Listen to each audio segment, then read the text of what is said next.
we draw down to the end of the year. We have Ashi Anand, founder and CEO at IME Capital, joining us on the show. Ashi, hi. Good afternoon and thanks for your time today. Give us a sense of the uptick that we've seen in the broader end of the market. After quite some time, we're seeing some cheer over here. How sustainable do you think this is? Sure. So I kind of think, firstly, thank you for having me on the show. I think markets are likely to broadly be range bound in the near term. You're likely to see it kind of go up and down within a fairly tight band. The core things that markets kind of waiting for in order to get the next direction of the market or the next larger up move of the market, I think you need greater visibility of the growth recovery. You have seen improvements clearly in Q2 results, and there were kind of clear indications that Q3, Q4 onwards, you are going to start seeing improvements in demand across different sectors. Now, how well this plays through in the Q3 numbers, which is going to start another kind of 20, 30 days from now, that is going to be very, very key to understand the kind of the future direction of the market. The other core thing that kind of the markets are really focusing on is going to be what's happening with the rupee and what's happening with the US-India trade deal, and the two of those are quite linked. But I think until you don't have some clarity around what's going on the external sector and what's going to happen with this particular trade deal, it is kind of causing some amount of a barrier to markets moving up. The core view that we have in terms of market movements in the near term is until you don't get some clarity on these two factors, both of which should hopefully come through in the next couple of months, you are broadly going to remain within a particular type brand. As these come in, you should hopefully enter the next phase of the market bull move. Ashi, just wondering, hi, afternoon, firstly, where the earnings pickup will come in, and a meaningful one at that. You know, while already in the earnings in the quarter gone by, one has seen a few upgrades coming in, but when do you think it'll be more broad-based? Sure. So, Aisha, that's broadly what everyone is really trying to kind of understand and evaluate, right? There are a few pockets that are seeming kind of interesting. Digital platforms, firstly, continue to be very, very robust in terms of earnings growth. I think that is something which should continue to kind of remain very robust.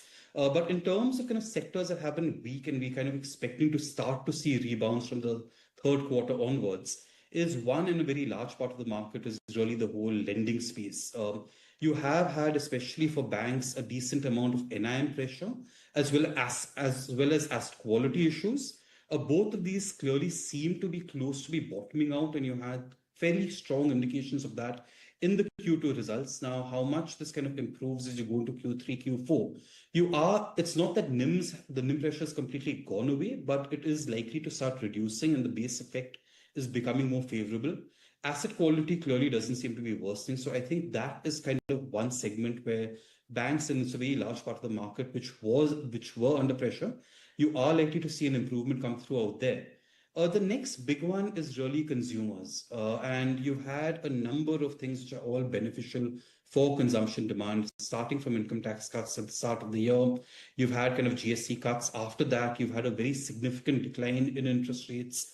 You have had a fairly decent monsoon. Now, all of these factors are all contributing towards a consumption recovery. You also have likely to have a fifth pay plan kind of fairly soon in the coming year. Now, all of these are all fairly supportive of kind of a consumption recovery. On the ground, you've seen this very clearly in auto, but not yet as strongly in certain other segments. So I think that's the other core segment that you're kind of most optimistic about. The third is really this whole capital formation theme, be it defense, be it capital goods, cement, real estate, etc. There was kind of momentum. That momentum is kind of priced into the stocks. Do you see an improvement in momentum in these spaces? I think these are the 2-3 core areas that we're focusing on. And Ashi, I remember last time you joined us in our studios over here, you were very positive on this entire platform company play, the internet companies. How are you seeing some of them shaping up right now? Swiggy now going to be a part of the F&O index from the end of this month. We've got back-to-back positive news coming in on Paytm payments as well. What is your take on some of the internet companies, BPC particularly, and where do you think they're headed from here? So our view on internet and digital platforms is very, very clear. We believe this decade is going to be about this particular theme. The value migration that you're seeing from traditional platforms or traditional businesses towards new age digital platforms is a structural theme which is going to accelerate as we're going forward. Now, the important point is this isn't one segment, be it kind of fintech, be it insurtech, be it BPC. You have multiple segments of the industries or sub-industries. All of these, the fastest growing companies in each of these industries are all these new age digital platforms. We see these companies, a lot of these companies have already achieved significant levels of scale. Misho in kind of less than 5 years, right, has kind of become the second largest e-commerce platform in terms of volumes. We've seen the way Grow has kind of grown. We've seen Zomato, Swiggy, etc. These companies are growing incredibly rapidly. They're already very large in terms of their respective market shares, and the relative extent of growth outperformance to traditional businesses is only going to continue kind of going forward. So we've seen these companies become extremely kind of large companies over the next 5 to 7 years. Profitability trends are also quite kind of encouraging, and our longer term models show that these companies can be extremely profitable over the longer term.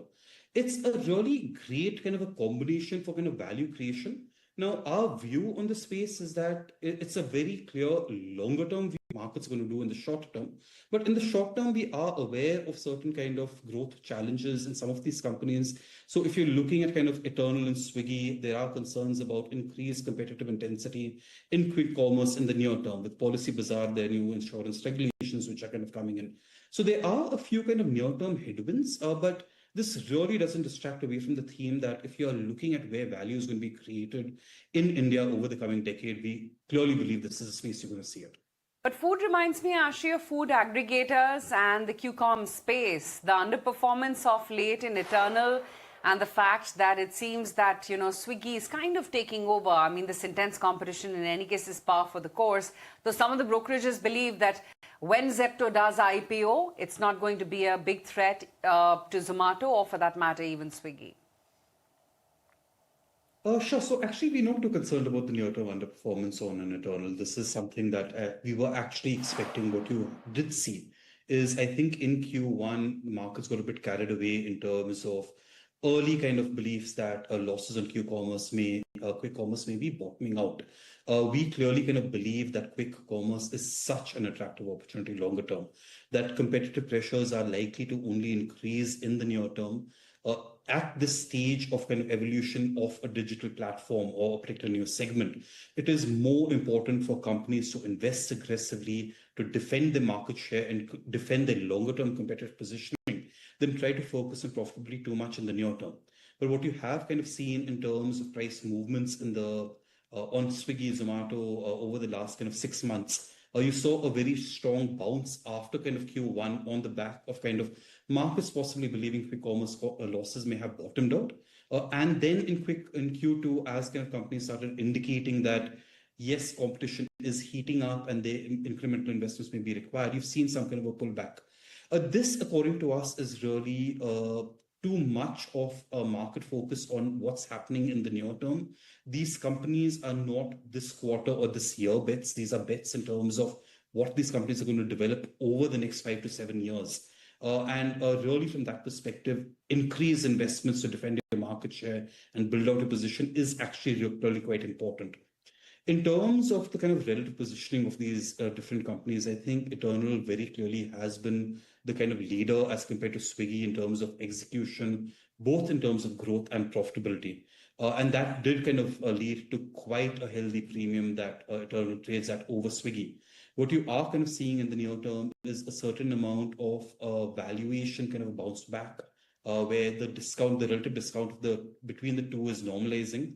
But I think Swiggy still has a very large way to grow in terms of being able to narrow this kind of gap that there is between the kind of execution, and how much they're going to be able to narrow that gap will really kind of impact how the relative price performance of these companies are going to be over the kind of medium term. Lastly, kind of asked about Zepto. Zepto would really be quite interesting because if you are looking at both Eternal or Swiggy, I think the food delivery business, while still growing at very healthy rates and still extremely valuable over the longer term, the big delta growth is really coming from quick commerce, and Zepto is really a pure play on that particular space. most people in the market, kind of including us, believe that quick commerce is going to be dominated by these three players over the longer term. And really, I think all three are really quite interesting. Interesting take coming in on the entire food delivery and quick commerce space. On that note, we'll slip into a break. But as we do, back with closing trades right here on ET now, and we're holding out okay. In fact, closing the week quite okay, one should say. Although the better part of this week hasn't been quite the same. But that said, we're finishing off at that 26,000 mark. Or at least closing in on that when it comes to the Nifty spot for sure. The futures, of course, has made it to that level already. IT once again, and the strength in IT now seems to be broadening out. You've got a KPIT holding up very smartly today. Tata Elxsi holding up almost about 8%. A Polycab is higher by 5%. Idea is perked up almost 6% as we speak. 12 rupees is already where the stock is. And then, of course, NBCC also, which is going very strong. Shriram, well, after that MUFG deal, it's an, unidirectional move. You're seeing an uptick of about 4% on Shriram, BEL, Max Healthcare, Tata Motors, passenger vehicles. There are all names which are holding out very, very smartly as we speak right now. But Ashi, just wanted to get your sense in on where is it that you're seeing, all that the government has done with regards to consumption actually translate into real economy and earnings growth? Because it seems like for now it's very concentrated in autos. Yes, right. So I think that's going to be really quite interesting to see. It is important to understand that with the GST rationalization, some of the near-term pressure that you are seeing in consumption is just driven by the fact that the supply chain needs to kind of pass through the old kind of GST goods and the new GST kind of the new products at the newer pricing needs to kind of come in. And that there will be 1 or 2 quarters of pain related to this GST related disruption because of a shift towards a new regime. We believe that kind of Q3 may still have some lingering impact of this. You start to see some green shoots in other segments, or at least we're hoping. In consumer companies, as you go into Q3, I think the festive season was really quite strong. But after the festive season, at least on ground kind of channel checks seem to indicate that consumption demand hasn't yet come back strongly enough. It's really Q4, and I think the next year is when this kind of overall recovery across kind of other segments of consumption, right, ex-auto, be it kind of consumer staples or more importantly, kind of consumer discretionary demand, you are likely going to see this towards the end of the year. And I think next year is where you should see this kind of coming back, firing quite strongly. So kind of the hope is that as you go into kind of as you go into FY27, not only do you have the whole banking sector with quite strong earnings growth outlooks, consumption hopefully coming back, and if you do kind of have capital formation trends out there also turn positive, that's really when kind of the overall market earnings growth trajectory into FY27 could look quite interesting. Kunal, what's your sense